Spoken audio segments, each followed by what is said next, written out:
బంగాళాఖాతంలో రెండు అల్పపీడనాలు ఏర్పడ్డాయి. ఇప్పటికే వాయుగుండం కొనసాగుతోంది కూడా.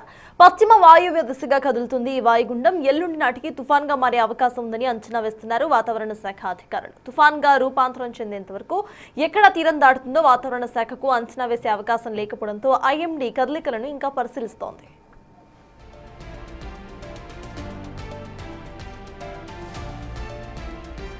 ఈ నెల 29వ తారీఖు నుంచి డిసెంబర్ 1 వరకు దక్షిణ కోస్తా, రాయలసీమ జిల్లాల్లో భారీ వర్షాలు కురిసే అవకాశం కనిపిస్తోంది.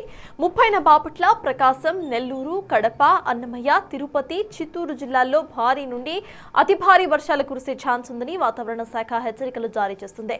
ఇప్పటికే కొనసాగుతున్న వాయుగుండంతో పాటు కోమరిన్ ప్రాంతంలో ఉపరితల ఆవర్తనం ఏర్పడడంతో రెండు అల్పపీడనాలు కలిసే అవకాశం కూడా ఉందని వాతావరణ శాఖ అంచనా వేస్తుంది. గురు, శుక్రవారాల్లో మత్స్యకారులు వేటకు వెళ్లవద్దని హెచ్చరించింది. ఇక ఇప్పటికే సముద్రంలో వేటకు వెళ్లిన మత్స్యకారులు ఒడ్డుకు చేరుకోవాలని సూచించింది. మరింత సమాచారం మా ప్రతినిధి రాజు అందిస్తారు. బంగాళాఖాతంలో వరుస అల్పపీడనాలు, వాయుగుండాలు, తుఫాన్లు ఏపీని వెంటాడేలాగా ఏర్పడుతున్నటువంటిదైతే కనిపిస్తుంది. ఒకేసారి బంగాళాఖాతంలో రెండు అల్పపీడనాలు ఏర్పడుతున్నటువంటి నేపథ్యంలో వాతావరణ శాఖ అధికారులకు కూడా ఏం జరుగుతుందో అంతు చిక్కినటువంటిదైతే ఉంది. ముఖ్యంగా ఇప్పటికే అటు అల్పపీడనం బంగాళాఖాతంలో అల్పపీడనం ఏర్పడి అది ప్రస్తుతం వాయుగుండంగా కొనసాగుతుంది. గురువారం నాటికి తుఫానుగా మారే అవకాశం ఉందని వాతావరణ శాఖ అధికారులు అయితే తెలియజేస్తున్నారు. ముఖ్యంగా చూస్తే ఈ ప్రస్తుతం బంగాళాఖాతంలో పశ్చిమ వాయువ్య దిశగా కదులుతున్నటువంటి ఈ వాయుగుండం గురువారం తుఫానుగా మారి ఇంచుమించుగా 30వ తేదీలోపు ఇది తీరం దాటే అవకాశం ఉందని వాతావరణ శాఖ అధికారులు అయితే ఒక అంచనా వేస్తున్నటువంటిది అయితే ఉంది. కానీ ఇప్పటి వరకు తుఫాను ఎక్కడ తీరం దాటుతుందనే అంచనాలు మాత్రము వాతావరణ శాఖ అధికారులకైతే లేవు. ఎందుకంటే ఇప్పటి వరకు దీని కదలిక సముద్రంలోనే ఈ తుఫాను తేలిపోతుందా లేదా తీరాన్ని తాకుతుందా అనే అంచనాలు లేనటువంటి నేపథ్యంలో ప్రభుత్వాన్ని కూడా వాతావరణ శాఖ అధికారులు అయితే అలర్ట్ చేయడానికి ఉన్నటువంటి పరిస్థితులు ఏమీ కనిపించలేదు. దీంతో బంగాళాఖాతంలో కొనసాగుతున్నటువంటి ఈ తుఫానుకి సంబంధించి ముఖ్యంగా ప్రస్తుతం కొనసాగుతున్న వాయుగుండానికి గురువారం ఏర్పడే తుఫానుకి సంబంధించి దాని కదలికలు మాత్రమే ఐఎండీ ఎప్పటికప్పుడు పరిశీలన చేస్తున్నటువంటి పరిస్థితి అయితే కనిపిస్తుంది.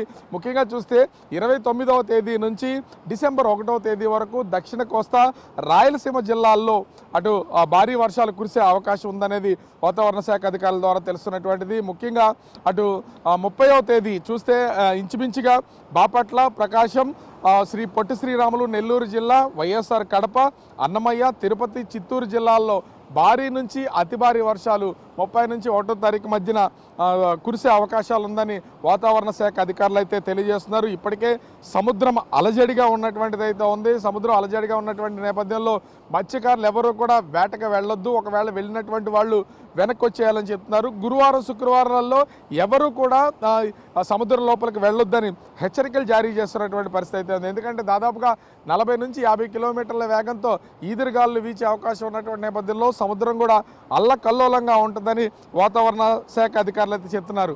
ఇప్పటికే అటు బంగాళాఖాతంలో అల్పపీడనం ఏర్పడి పశ్చిమ వాయువ్య దిశగా ఇది కదులుతూ అటు అండమాన్ అదేవిధంగా ఆంధ్రప్రదేశ్ పరిసర ప్రాంతాల్లో ముందుకు కొనసాగుతూ ప్రస్తుతం అయితే వాయుగుండంగా కొనసాగుతుంది. ఈ వాయుగుండం గురువారం నాటికి తుఫానుగా రూపాంతరం చెందే అవకాశాలు ఉన్నాయని వాతావరణ శాఖ అధికారులు ఒక పక్క నుంచి అంచనా వేస్తున్నారు. దీనికి తోడు ఇప్పుడు ముఖ్యంగా చూస్తే ఇదే ఈ వాయుగుండానికి తోడుగా మరొక ఉపరితల ఆవర్తనం అయితే ఏర్పడినటువంటి పరిస్థితి అయితే ఉంది. ముఖ్యంగా అటు శ్రీలంక, తమిళనాడు ఈ మధ్యన కొమెరిన్ ప్రాంతంలో ఈ ఉపరితల ఆవర్తనం ఏర్పడే అవకాశం ఉందనేది వాతావరణ శాఖ అధికారులు అయితే తెలియజేస్తున్నారు. ఇది రూపాంతరం చెంది అల్పపీడనంగా ఏర్పడుతున్నటువంటి నేపథ్యంలో రెండు అల్పపీడనాలు ఒకేసారి కలిసే అవకాశాలు ఉన్నాయనేది వాతావరణ శాఖ అధికారుల యొక్క అంచనాలను బట్టి తెలుస్తుంది. దీన్ని బట్టి చూస్తే ఖచ్చితంగా అటు దక్షిణ కోస్తా, రాయలసీమ జిల్లాల్లో భారీ స్థాయిలో వర్షాలు కురిసే అవకాశం ఉంది.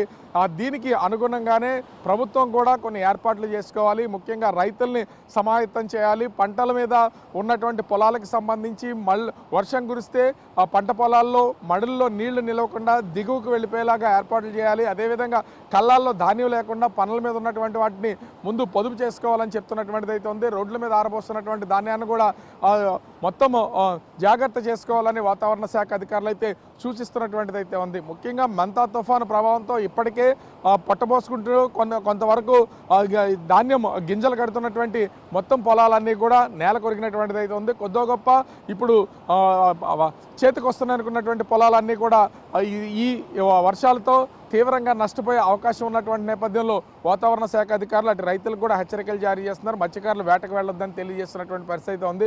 ఓవరాల్గా చూస్తే బంగాళాఖాతంలో వరుసగా ఉపరితల ఆవర్తనాలు, అల్పపీడనాలు, వాయుగుండం తుఫాన్లు కంటిన్యూగా వస్తున్నటువంటి నేపథ్యంలో దీని ప్రభావం ఆంధ్రప్రదేశ్లోని పలు జిల్లాల మీద పడే పరిస్థితి ఖచ్చితంగా కనిపిస్తుందని వాతావరణ శాఖ అధికారులు అయితే హెచ్చరికలు జారీ చేస్తున్నటువంటిది కనిపిస్తోంది. కెమెరామెన్ రాముతో రాజు, బిగ్ టీవీ.